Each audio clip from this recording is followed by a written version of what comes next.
So at this time, this is a moment that I know I have been waiting for quite a while, and I think our whole community has been waiting for quite a while, to hear from Professor Alon Burstein and Lieutenant Colonel Donna Ben Ezra. I would love to invite you both to the Bima. We'll have, thankfully, a lot more time after our service this morning for questions and answers, for a gathering over our shared meal, and for more conversation. And so at this point in our service, I would love to hear from each of you for about 10 minutes, sharing whatever you would like to share about your perspective on the current situation in Israel and what brought you to that perspective. And we're so grateful to learn from you. So.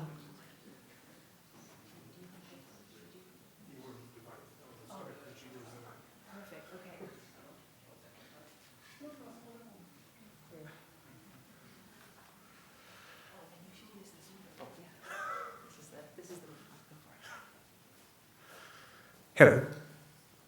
I have a very loud sounding voice, so I always try to test the microphone and speak very softly. Thank you so much for having us. Shabbat Shalom to everyone. And we're going to divide this a little bit differently. I'm going to say a few words about the current political situation, and then Donna is going to give perspective from the more security establishment and somewhat of our own story, and then I'm going to come back and conclude. I have a very good friend who's a rabbi, and I was talking to him earlier this week, and we were debating who goes more overtime, rabbis or academics.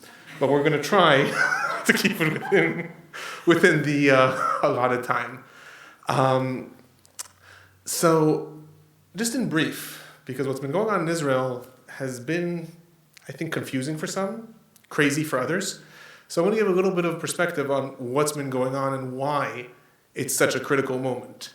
So the current government in Israel was established in December last year. And a lot can be said about the composition of the government, and it's going to come in a little bit later. But the fact is, there were elections, the coalition has a 64 majority, and they were sworn in. Within less than a week, the government declared a judicial reform. The judicial reform included many different items, but the 4 or 5 that were most controversial at that time were things that sound simple. The first was changing the composition of the committee that appoints and approves judges to the Supreme Court in Israel. And this committee was going to be changed such that the coalition would have an absolute majority within this committee. So the coalition, the government, would appoint all judges to the Supreme Court. The second thing was canceling what was called the reasonableness doctrine. This is a doctrine that the Israeli High Court uses to evaluate the different acts of government, different acts of parliament. For example, if I am prime minister, making sure that I don't appoint my son or my friend to be the attorney general or something like that. Is that reasonable? They were going to cancel that. And there's a bunch of other things, but the last of them was enacting what was called an override clause, saying that because Israel is a democracy, the people's representatives should have the final say in the law. So if the High Court ever strikes down something that the government does, the Knesset, with a simple majority, should be able to override that. Sounds simple. Why is this so controversial? Why was this so problematic? So, just to give a little bit of context to this judicial reform is an attack on the Supreme Court. It is basically using different mechanisms in order to weaken the High Court of Justice in Israel. That's a big deal because Israel does not have many checks and balances. Unlike the situation in the United States, and again, I'm trying to make this very brief because I'm a political scientist and we can go on and on and on, I assure you. Even I get bored listening to political scientists. So in very brief, Israel does not have the same systems of checks and balances that the United States has. Israel does not have a constitution. It has basic laws. I'm not going to get into them now. I'm happy to talk about them later. They do not have any special status like a constitution. Israel does not have an upper house. It does not have local governments in the same way that the federal divisions you have here. All that Israel has, the only check and restraint on government, is the High Court of Justice. So essentially, if we compare it to the situation in the United States, such a move would be like saying, in the name of democracy, we are appointing the president and the executive to be above the Constitution, because it's a democracy. So if the people elect the president, the people elect the executive, then the executive should have the right to rule. And if the Supreme Court ever says, well, that's an undemocratic, unconstitutional act, well, then the government will be able to override that. So the reason that there was such a counter-reaction and counter-movement, which I'll talk about when I come back to the podium at the end, was because with this new legislation, should it pass, there will be absolutely no restraint on government power in Israel. So it will be possible to do things that some of the ministers in government have already said they'd like to do, such as outlawing Arab Israeli citizens' right to vote. There will be absolutely no legal way to stop that. There will be no restraint on the government. The High Court can come and say, well, that's against equality. The government can supersede that and to declare that. Or, as one of the ministers in the government has openly said, the Rabbanut, the rabbinate in Israel, should be the fourth branch of government. And homosexuality should be illegal in the Jewish state. All these things have been said openly by ministers in the government as things that they would like to do. And the only thing that's stopping them is the Supreme Court, and that's the reason that they're going after the Supreme Court first. There are a lot of other dangers involved, some of them to security, and on this I'm going to hand over to someone who's much more of an expert on security than me. And I'm going to come back at the end. I know this was a very depressing opening, but I'm going to come back at the end with a little bit of optimism, that I assure you. But for now, I'm going to invite Donna to come up.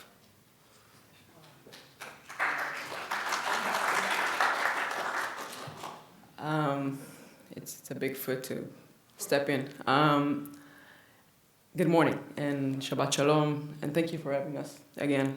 It's a great privilege. I'm Lieutenant Colonel in Reserve Dana Ben Ezra. Today I'm VP Operation for Israeli startup company based in Fresno, California, called Blue White, just like our flag. You must ask yourself, what am I doing there? So Fresno, California, it's basically the capital of agriculture, not just in the States, but all around the world. That's how it's considered. And we in Blue White take existing tractors, and with all kinds of technologies, we make them autonomous. And that's the way we help to create sustainable farms. A year and a half ago, I moved to the States with my wife, and before I started playing with tractors, I was serving my country for 17 years as a battalion commander, commanding 750 people. When I say people, I mean soldiers, female and male combat soldiers, at the border with the state of Lebanon. I'm not an expert, I'm just having quite an experience in the infantry corps. And I'm here today because the judicial revolution has, or reform, has quite a significant security aspect.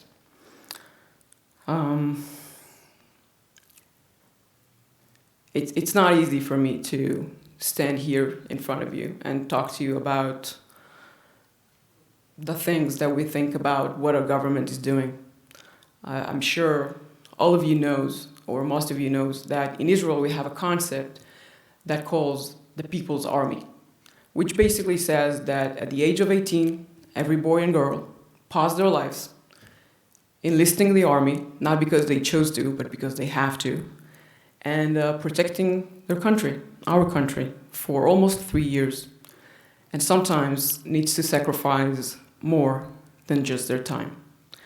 And don't get me wrong, I truly believe, most of us think and feel that it's a great privilege to protect our country. And I am a good example of someone who took it quite further than just 3 years. But the thing is, things has changed.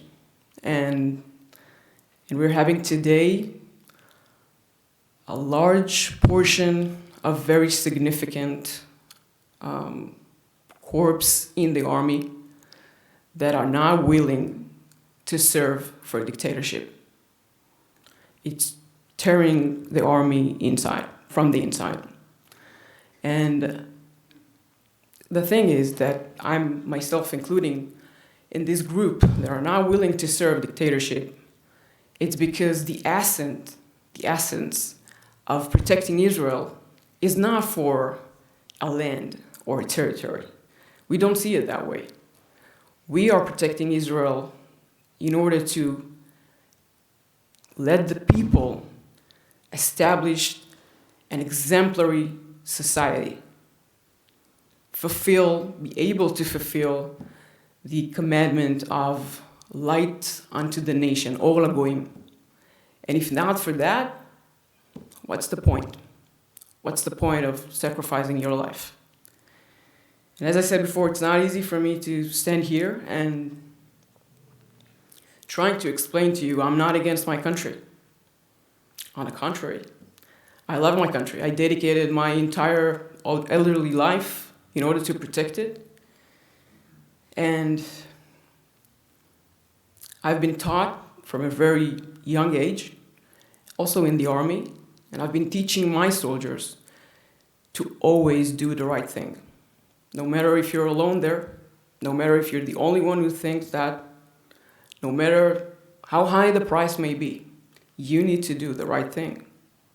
And today,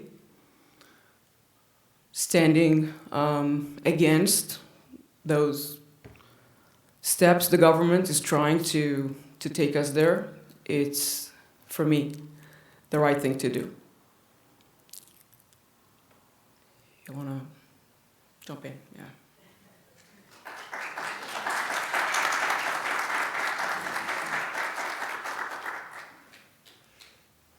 I was recording a podcast 2 days ago, and the person said, just one last question. How can we have peace between Israel and the Palestinians? And I said, I'm going to try to say this in an optimistic way. I'm not going to give that answer here. The podcast will come out at some point. But I am now going to try to give also a little bit of optimism. Like, okay, so what? We're not just here to depress. Because ultimately, myself, Dana, and a bunch of our movement's leaders that are sitting in back also, we're all either lovers of Israel. Most of us are Israeli expats ourselves. Most of us are still Israelis. Most of us were during the summer in Israel. And when we see what's happening, we say there's need to do something. Fortunately, in Israel, a movement of literally hundreds of thousands of people took to the streets within 3 days of the announcement of this judicial reform. They have been going out week after week, sometimes twice a week, sometimes 3 times a week. And if anyone visited Israel in the summer, you will have seen shutting the country down at times. And simply saying this will not pass. Because while it's true that these laws themselves, they could be presented innocently. Right? We're just suspending the Constitution in the case of the United States. We're not actually doing anything. If you suspend the Constitution, the president may still act according to the Constitution, right? So it's not a big deal. It's a problem. It's a problem because it paves the way towards dictatorship. When Bezalel Smotrich, who's currently the Minister of Finance and a minister in the Ministry of Defense, was asked who will guarantee when you pass these laws that there will be preservation of human rights, he smiled and said, I will.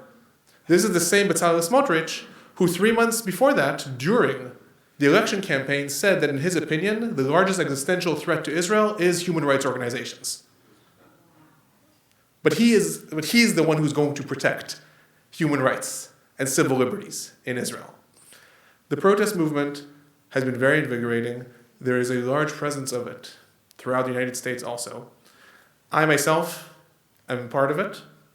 I'm not an activist. Those of the people who are part of the protest know that I actually don't like the protest myself because I study protest. It's like taking my work home with me. So I'm not saying all of you now have to go charge the barricades. But what I'm saying, I'm challenging people as Rosh Hashanah comes, as you start to think about the new year, as we start to think about what happened last year, and as we think about our love for Israel, and as we think how proud most people are to have the flag of Israel up here. Let's think what has to be done in order to continue to be proud, in order to continue to say we love that country. There are many, many different avenues that you can help and support this cause. It does not have to be coming out to the barricades. We'd love to see you there. but it does not have to be. There are other things that can be done. We're going to be available afterwards during the Kiddush, right? Both to discuss that, and also if anyone wants more information about this, like I said, this is the shortest I've ever spoken about a political subject, so I'm happy to give more information if anyone would like any more information. And again, thank you for having us. Thank you so much. Shabbat shalom.